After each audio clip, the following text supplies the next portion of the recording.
How to verify your ChatGPT account. So first you want to open up your browser and head to chatgpt.com, or on your mobile device you can open up the ChatGPT app and make sure you're signed into your account.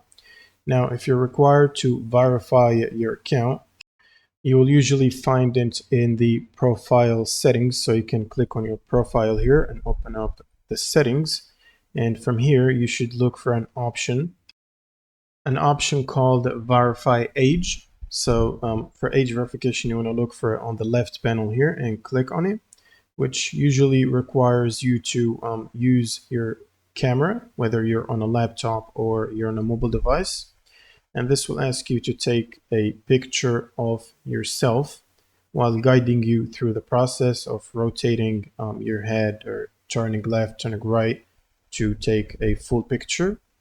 And usually you will be verified within like few minutes, which is required if ChatGPT asks you for age verification.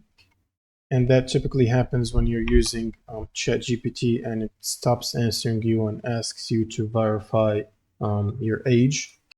Otherwise, if you don't require verification, when you open up the settings, you won't see that option, and that's fine.